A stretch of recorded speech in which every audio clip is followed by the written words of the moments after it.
Di video kali ini kita akan bahas tentang beberapa jenis-jenis atau kategoris atau sektor di dalam koin kripto.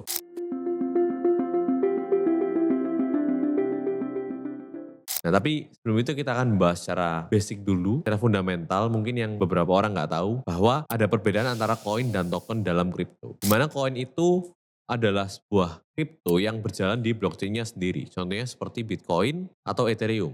Ya, seperti kita tahu Bitcoin memiliki blockchain-nya sendiri dan juga Ethereum memiliki blockchain Ethereum sendiri. Nah, biasanya untuk koin ini digunakan sebagai native currency, yaitu sebagai gas fee atau berbagai macam transaksi di dalam blockchain tersebut. Nah, dan yang kedua itu ada token, di mana token ini dibuat di atas blockchain lainnya.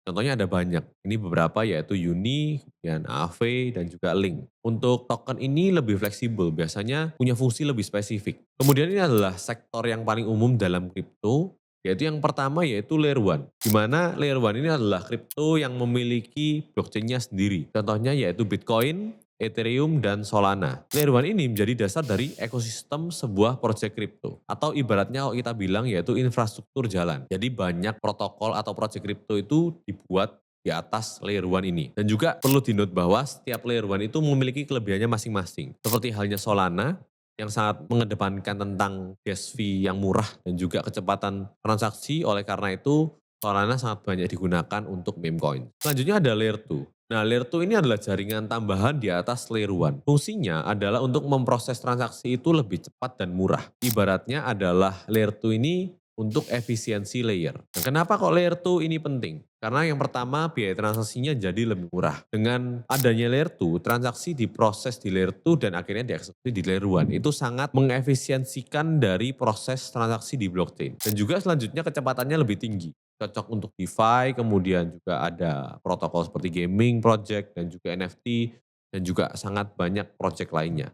Kemudian dengan layer 2 ini meningkatkan skalabilitas dari blockchain. Dengan meningkatkan skalabilitas blockchain, itu bisa membantu layer 1 itu melayani jutaan pengguna. Yang pertama Optimism atau OP, kemudian juga ada Arbitrum atau RB, kemudian juga ada ZK atau ZK Sync. Nah, selanjutnya juga yang paling umum yaitu stablecoin, contohnya USDT, USDC, dan masih banyak mata uang stablecoin lainnya. Nah, untuk stablecoin ini biasanya di-pack atau disambungkan atau di-reserve oleh fiat atau uang asli dunia nyata. Jadi untuk setiap satu USD atau setiap satu USDT itu memiliki reserve aset satu fiat USD. Kemudian selanjutnya juga ada NFT token yang sangat populer di tahun 2021. Itu contohnya ada beberapa sektor yaitu ada gaming, contohnya seperti Axie Infinity, kemudian ada Alice, kemudian ada Illuvium. Nah, untuk game ini tokennya biasanya digunakan untuk membeli item in-game. Dan selanjutnya ada Metaverse yang juga sangat booming di tahun 2021. Contohnya prosesnya adalah Mana, kemudian Sandbox. Tokennya itu digunakan untuk membeli lahan, kemudian juga avatar, bahkan kostum-kostum,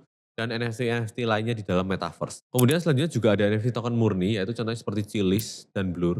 Nah, token NFT ini biasanya digunakan untuk membeli NFT atau hasil karya orang di NFT marketplace. Nah, untuk gaming, metaverse itu juga masuk dalam sektor yang sama yaitu NFT. Selanjutnya yang paling umum yaitu DeFi atau Decentralized Finance. Fokusnya adalah untuk sistem keuangan terdesentralisasi di dalam blockchain.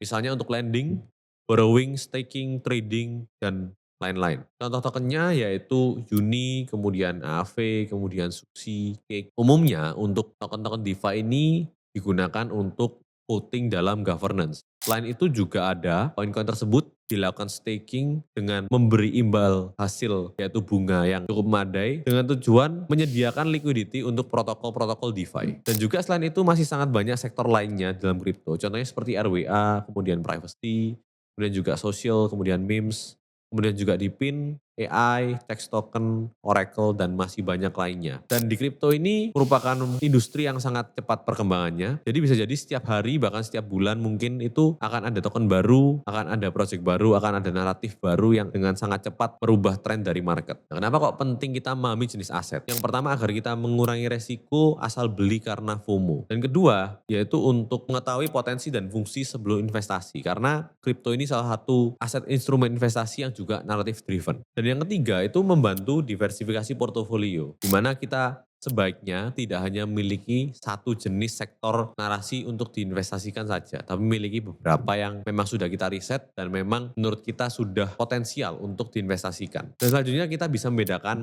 aset mana yang fundamental atau hanya spekulatif.